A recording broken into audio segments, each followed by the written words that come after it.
Elon Musk had less than $30 million left to his name on the morning of September 28, 2008. He had spent the previous weeks writing checks he was not sure would clear. 3 of his rockets had already exploded. This was the 4th. And what happened next is one of the most extraordinary moments in the history of American invention, and almost nobody knows the full story. September 28, 2008. Kwajalein Atoll, a speck of coral in the middle of the Pacific Ocean, 4,800 miles southwest of Los Angeles. On a smaller speck within that speck, an island called Omelek, barely large enough to hold a launch pad and a few shipping containers, stood a rocket. It was 70 feet tall, white, slender, almost delicate-looking against the Pacific sky. It was called Falcon 1, and it was the 4th rocket of a small private company called SpaceX. The 3 rockets that had come before it had all failed. March of 2006. The first one caught fire less than a minute after launch and fell into the ocean. March of 2007. The second one made it higher, but the upper stage tumbled and the rocket broke apart. August of 2008, just 8 weeks earlier, the third one collided with its own first stage during separation and was destroyed. 3 rockets, tens of millions of dollars each, years of work each, all gone. Elon Musk had founded SpaceX in 2002. He had put almost everything he had earned from the sale of PayPal into it. By the morning of September 28, 2008, that money was almost gone. He had also founded a car company called Tesla. That company was also dying. Lehman Brothers had collapsed 2 weeks earlier. The financial crisis was unfolding in real time. Investors were not investing. Banks were not lending. Musk's marriage had ended that summer. He was sleeping on friends' couches. He had borrowed money for rent. He has said since then that he had been splitting the last of his money between SpaceX and Tesla, writing checks like a man at a poker table who knew the next hand was going to be the last one he was going to play. He had enough money for 1 more rocket. Not 2. 1. This was it. Tom Muller was on the island that morning. He was the engineer who had designed the engine. He had been there for all 4 launches. He had watched all 3 failures. He has said in interviews since then that the 3rd failure, the one in August, was the one that nearly broke them. He said he sat in the control container after that one and could not bring himself to stand up for a long time. Hans Königsmann was there too. He was the engineer responsible for the avionics and the guidance system. He has said that on the morning of the 4th launch, the team did not speak much to each other, not because they were upset, because there was nothing left to say. 8 years of work. 3 failures, 1 rocket left. The mood inside the control container was not panic. It was something quieter. The mood of people who had given everything they had and were about to find out whether it had been enough. Dolly Singh was the head of recruiting at SpaceX. She was watching from the headquarters in El Segundo, California, with the rest of the company. A few hundred people gathered around screens. She has said since then that she remembers looking around the room and seeing people she had hired, people who had left jobs at Boeing and Lockheed and NASA to come work at this strange little company, people who had taken pay cuts, people whose marriages had buckled under the hours, people who had bet their careers on the vision of a man who had now failed 3 times in a row and was about to attempt it a 4th. She said she remembers thinking, if this one doesn't work, we lose everything. Not just the company, everything we built, everything we believed was possible. Elon Musk was in the control room in El Segundo. His brother Kimball was with him. Kimball has said since then that he watched his brother during the countdown and saw something he had rarely seen before. He said Elon was not optimistic. He was not pessimistic. He was just present. The way a man is present at the deathbed of someone he loves, or at the birth of a child, or in any moment so consequential that the part of the brain that worries about what comes next has gone quiet, because there is no next until this moment finishes. The countdown reached 0. The rocket lit. It cleared the tower.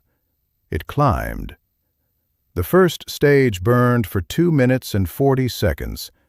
Then it separated cleanly. The second stage ignited.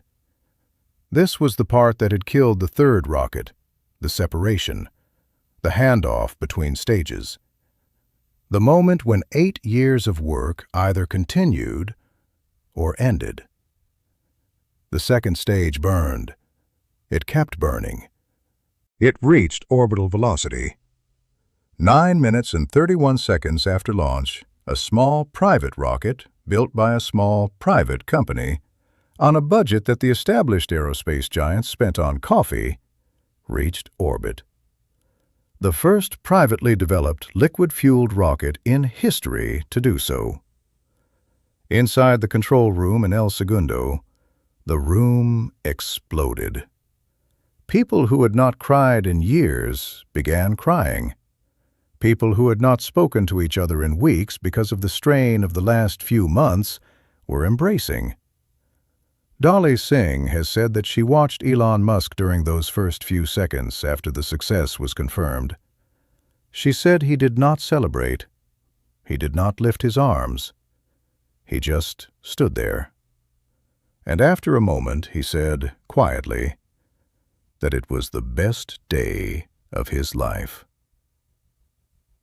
3 months later, on December 23, 2008, NASA awarded SpaceX a contract worth $1.6 billion to resupply the International Space Station.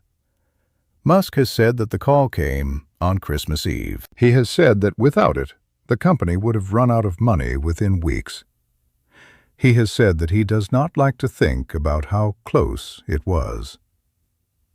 There is a version of this story that focuses on the genius of it, the breakthrough, the vindication, the man who proved everyone wrong. That version is true. Everything in it happened. But it misses the point the way a photograph of a fire misses the heat. The point is what happened in the 8 years before the 4th rocket flew. The point is the 3 rockets that did not work. The point is Tom Mueller sitting in a shipping container on a coral atoll after the 3rd failure, unable to stand up for a long time, and then standing up anyway and getting back to work. The point is Hans Königsmann on a tiny island 4,800 miles from home, knowing there was nothing left to say. The point is the team in El Segundo who had taken pay cuts and bet their careers, and had been told 3 times that they had been wrong to bet them, and showed up anyway on the morning of the 4th launch. The point is a man who had run out of money, and run out of marriage, and run out of every reasonable thing a person runs out of, deciding that the right number of times to try was 1 more than the number of times you had already failed. Tom Mueller has said in interviews since then that he believes the success of the 4th Falcon was not a triumph of genius. He has said it was a triumph of not stopping. He has said that there were 100 companies that could have built that rocket, but there was only one that did not stop after the 3rd failure. because stopping was the thing every reasonable person would have done. And nobody at SpaceX in September of 2008 was being reasonable. They were being something else. A few weeks after the fourth launch, Musk gave a short speech to the company. He did not say much. He thanked them.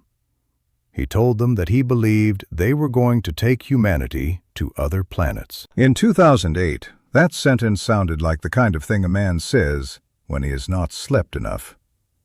By 2025, SpaceX was launching more rockets in a single year than the rest of the world combined. It was carrying American astronauts to the International Space Station from American soil for the first time in nearly a decade. It was landing the first stages of its rockets back on Earth and reusing them, something that was considered impossible until SpaceX did it. A Falcon 1 rocket, the same model that flew on September 28, 2008, now hangs from the ceiling at SpaceX headquarters in Hawthorne, California. You can stand underneath it and look up and understand that you are looking at the rocket that everything else came from. Because if the fourth one had failed, there would have been nothing else. No fifth rocket, no NASA contract, no Falcon 9, no Dragon capsule, no American astronauts launched from American soil. Just 3 failures and a closed company, and a man who would have been remembered, if at all, as the PayPal guy who lost everything trying to build rockets. But it did not fail, because some people, when they have run out of every other reason to keep going, still have the one reason that started them in the first place, and they go toward it. The way Elon Musk went toward that fourth rocket. The way a small group of engineers in a shipping container on a coral atoll in the middle of the Pacific Ocean went toward it with him. In one launch, because one launch was all they had left when the music had already decided.